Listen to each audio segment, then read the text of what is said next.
आज दिनांक 15 मार्च 2026। आज पाप मोचनी एकादशी है। तो पाप मोचनी एकादशी महात्म्य का पाठ करेंगे। ओम नमो भगवते वासुदेवाय। अथ पाप मोचनी एकादशी महात्म्य। धर्मराज युधिष्ठिर बोले, हे भगवान, मैंने फाल्गुन मास के शुक्ल पक्ष की एकादशी का महात्म्य सुना। आप चैत्र मास के कृष्ण पक्ष की एकादशी के बारे में बतलाइए।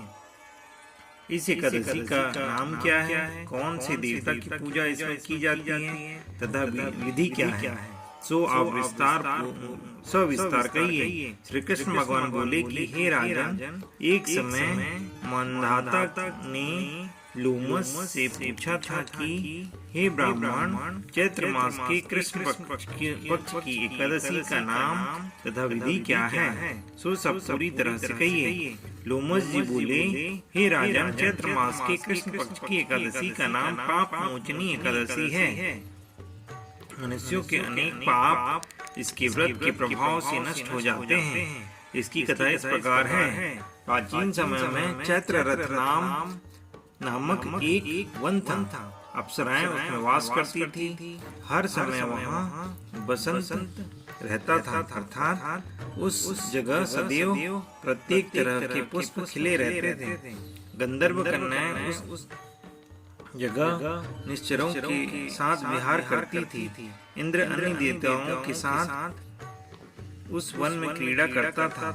एक मेधावी नामक मुनि उस वन में तपस्या करते थे, जो शिव भक्त थे।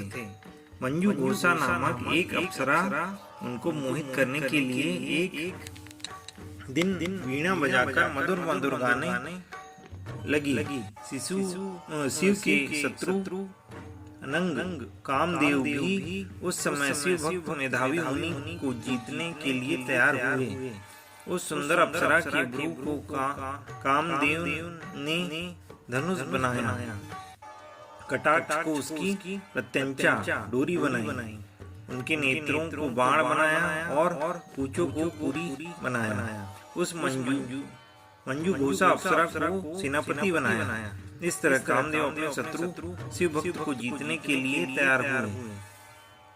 मेधावी मुनि भी उस समय युवा तथा हष्टपुष्ट थे। उन्होंने यज्ञोपवीत तथा दंड धारण कर रखा था। वे दूसरे कामदेव के समान वहाँ शोभित थे। कामदेव के वश में भी हुई मंजू घोषा ने उन मुनि के समीप धीरे धीरे मधुर वाणी में वीणा पर गान शुरू किया। मंजू घोष के मधुर गान तथा उनके सौंदर्य पर मेधावी मुनि भी मोहित हो गए। वह अप्सरा उन मुनि को कामदेव से पीड़ित जानकर इस प्रकार उनसे आलिंगन करने लगी, जिस प्रकार वायु के प्रभाव से लता वृक्ष से आलिंगन करती है।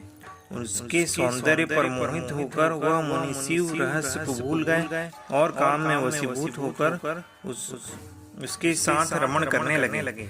उस मुनि को काम से वशीभूत होने के कारण दिन रात्रि का कुछ भी ध्यान न रहा और बहुत समय तक रमण करते रहे।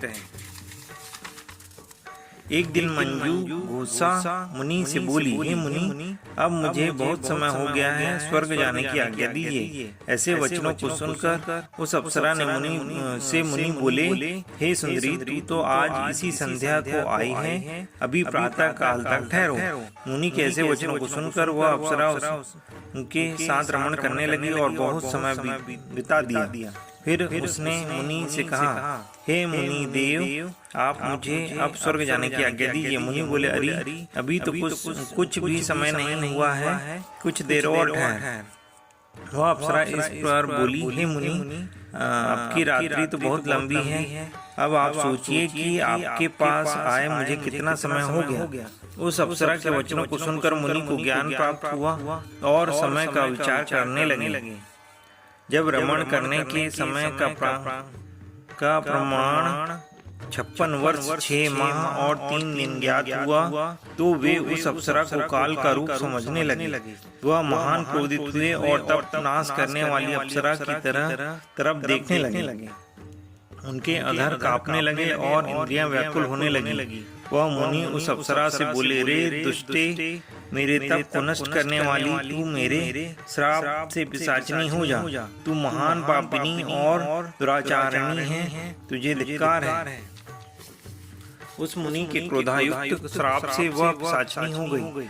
तब वह हाथ जोड़कर बोली, हे मुनि, अब क्रोध को त्याग कर मुझ पर प्रसन्न हो जाइए और इस श्राप का निवारण बताइए। विद्वानों ने कहा कि साधुओं की संगति मुक्ति देने वाली है, इसलिए मेरे तो बहुत वर्ष आपके साथ व्यतीत हुए हैं, अतः अब आप मुझ पर प्रसन्न हो जाइए। मुनि को तब कुछ शांति मिली और उस पिशाचिनी ने से बोले, रे दुष्टे, मेरा तूने बड़ा अहित किया है, फिर भी मैं श्राप से छूटने का उपाय बतलाता हूँ। चैत्र मास कृष्ण पक्ष की एकादशी का नाम पाप मोचनी है। उस एकादशी का व्रत करने से तू पिशाचिनी की देह से छूट जाएगी। इस प्रकार मुनि से उसको समस्त विधि आदि बतला दी और अपने पिता चयवन ऋषि के पास अपने पापों के प्रायश्चित के लिए गए।